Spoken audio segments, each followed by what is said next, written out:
ভারতের বিরুদ্ধে 25% নতুন শুল্ক আরোপের সিদ্ধান্ত নিয়েছে মার্কিন যুক্তরাষ্ট্র, যা পূর্বের 25% শুল্কের উপর কার্যকর হবে। ফলে মোট শুল্ক 50% উন্নীত হবে। এই পদক্ষেপের মূল কারণ হলো রাশিয়ার কাছ থেকে ভারতের তেল কেনা। 25% শুল্ক আরোপের আগে ভারত ও যুক্তরাষ্ট্রের মধ্যে একটি বাণিজ্য চুক্তি নিয়ে আলোচনা চলছিল, কিন্তু সময়সীমার মধ্যে কোনো সমঝোতাই হয়নি।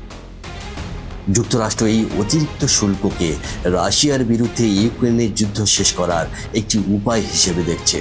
ভারতের উপর অতিরিক্ত 25% শুল্কের ঘোষণা 6 আগস্ট করা হয়েছিল এবং তা 27 আগস্ট থেকে কার্যকর হবে। ভারত যুক্তরাষ্ট্রের এই সিদ্ধান্তকে অন্যায়, অযৌক্তিক এবং অসহনীয় বলে আখ্যা দিয়েছে। এই শুল্কের ফলে ভারতীয় পণ্য যেমন চামড়া, রাসায়নিক, জুতো, রত্ন ও গহনা, টেক্সটাইল এবং চিনি যুক্তরাষ্ট্রে অনেক বেশি ব্যয়বহুল হয়ে উঠবে, যা রপ্তানি 40 থেকে 50% পর্যন্ত কমিয়ে দিতে পারে বলে জিটিআরআই এর এক সমীক্ষায় জানা গিয়েছে।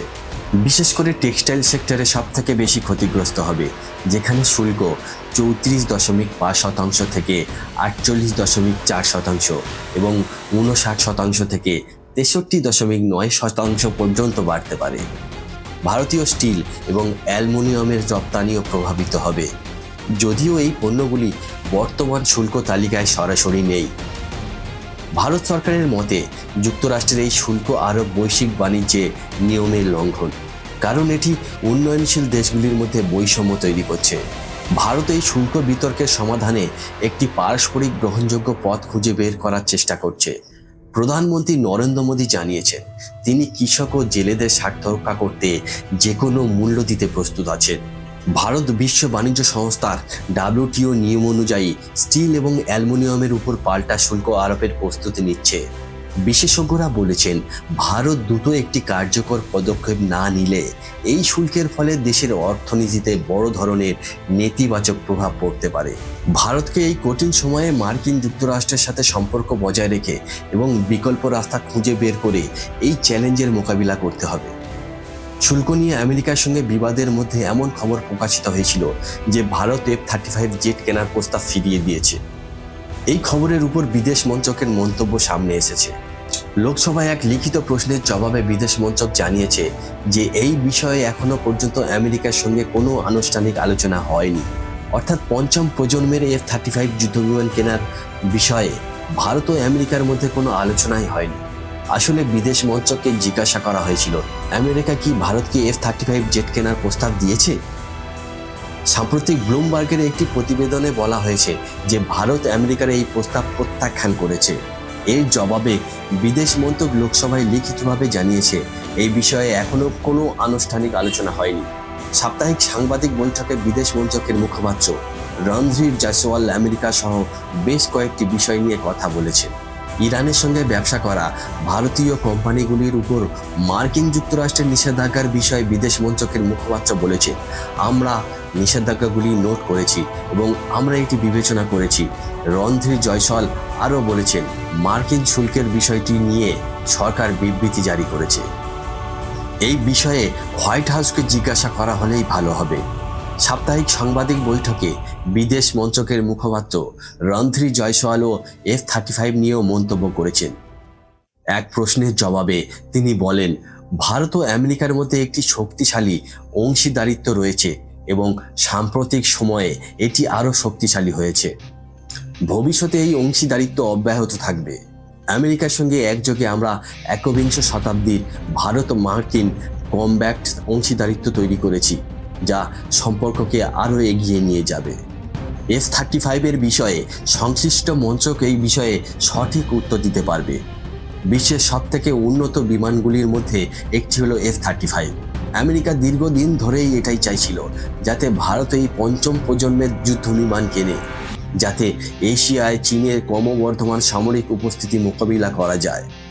যদিও ভারত মনে করছে অনেক টাকা খসিয়ে মার্কিন যুদ্ধ বিমান কিনলে সরকারের মেক ইন ইন্ডিয়া উদ্যোগে ধাক্কা খাবে, কারণ ডিফেন্স সরঞ্জামের ক্ষেত্রে নয়াদিল্লি স্বনির্ভরতা এবং স্বদেশীকরণের দিকে মনোযোগ দিয়েছে।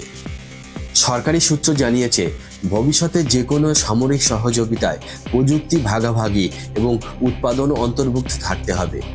ভারতও নিজস্ব স্বদেশী AMCA advance medium combat aircraft পঞ্চম প্রজন্মের যুদ্ধবিমান তৈরি করছে। তবে এটি তৈরি এবং ভারতীয় বিমান বাহিনীতে অন্তর্ভুক্ত হতে কমপক্ষে 8 থেকে 10 বছর সময় লাগবে। আমেরিকা ছাড়াও রাশিয়া তাদের সুখোই 57 পঞ্চম প্রজন্মের যুদ্ধবিমান ভারতকে অফার করেছে।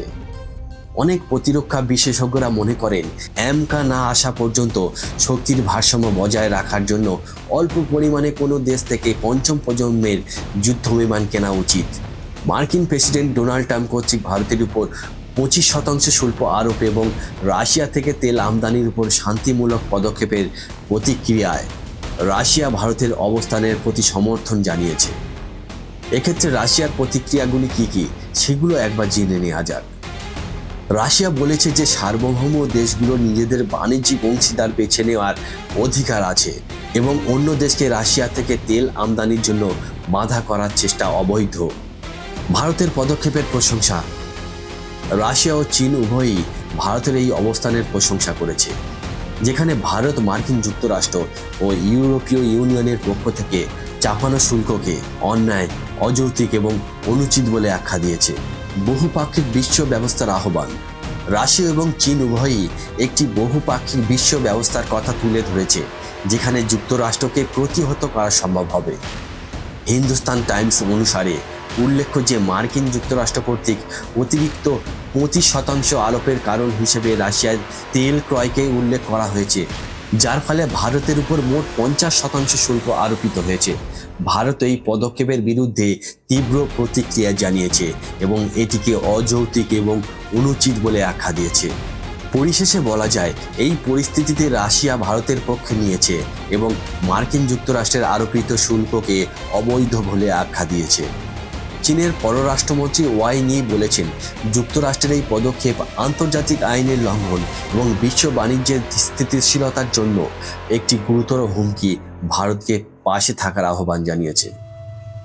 চীনের পররাষ্ট্রমন্ত্রীর মুখপাত্র গু জিয়াকুন বলেছেন যে শুল্কের অপব্যবহারের বিষয়ে চীনের বিরোধিতা ধারাবাহিক এবং স্পষ্ট। তিনি আরও বলেন, ভারত ও চীনের মতো দেশগুলোকে এ ধরনের চাপের বিরুদ্ধে একসঙ্গে দাঁড়ানো উচিত।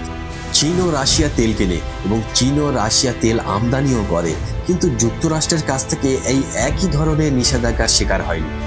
এটি চীনের ক্ষোভের একটি কারণ।